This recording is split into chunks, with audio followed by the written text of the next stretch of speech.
세상에는 두 가지 죽음이 있습니다.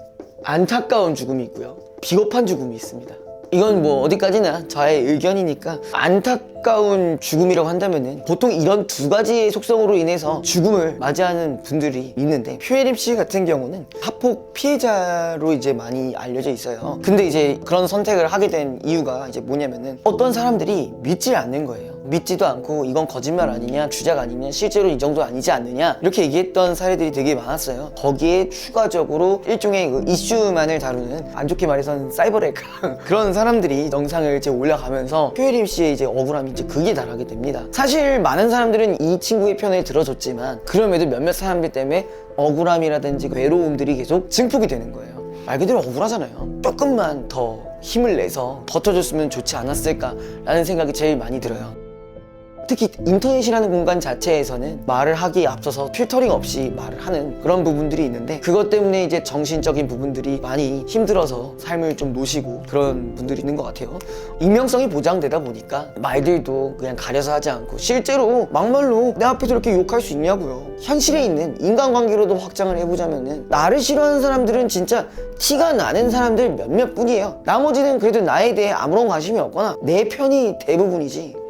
그리고 지속적 괴롭힘 같은 경우는 학교나 군대에서 일어나는 부분이에요. 학교에서의 어떤 지속적 괴롭힘, 너무 선을 넘었다, 너무 선을 넘은 정도의 폭력이 일어났을 경우에 그걸 당하는 사람은 정말 견디기가 힘듭니다. 실제로 그걸로 인해 극단적 선택을 하시는 분들도 꽤나 있었습니다. 군대 같은 경우도 어쩔 수 없는 상하관계가 존재하기 때문에 선임이 후임을 너무나도 괴롭히면 안 그래도 정신적으로 몰려있는 상황인데 버티기가 쉽지 않아서 했던 경우도 있고요. 그래서 우리가 이러한 면에서 안타까운 죽음이라고 얘기를 합니다.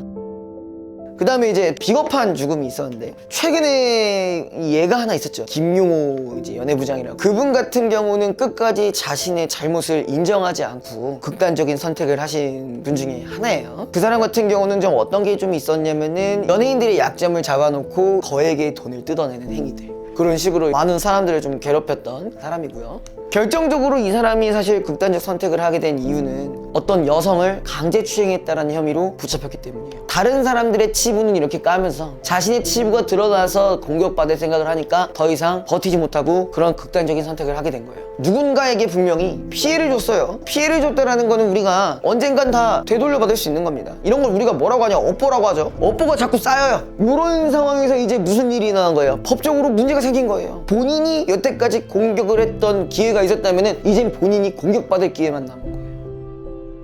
보통 여러분들이 뭔가를 잘못했거나 그러면은 그거에 대해서 책임을 질 줄 아는 게 어른입니다. 하지만 그분 같은 경우는 법적인 상황에 휘말렸는데도 자기는 억울하다라는 얘기를 하면서 결국 극단적인 선택을 했죠.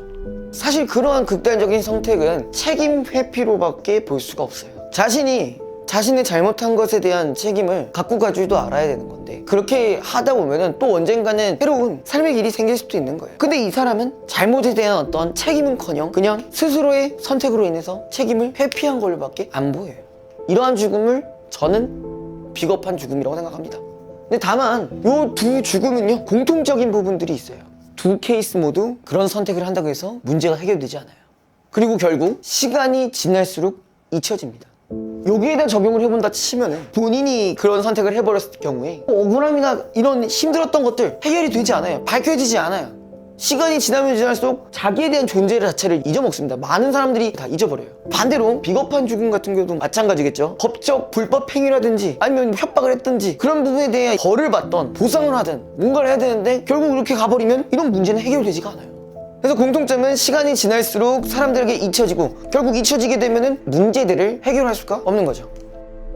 최근에 생각나는 일이 하나 있죠. 이선균 씨의 이제 극단적 선택. 요거 같은 경우는 의견들이 대립하고 있는 상황이에요. 다른 사람들의 의견을 봤을 때 억울한 죽음으로 보자라고 해보자면은, 불법 약물에 대한 과도한 표적 수사, 특히 이제 연예인이나 공인같이 많은 사람들한테 이제 사랑을 받고 그 이미지를 정말로 중요시하는 사람들한테는 수사 결과가 확실하게 나오지 않는 경우에는 이런 정보를 함부로 발설하거나 이런 행위 자체는 저는 큰 문제라고 생각합니다.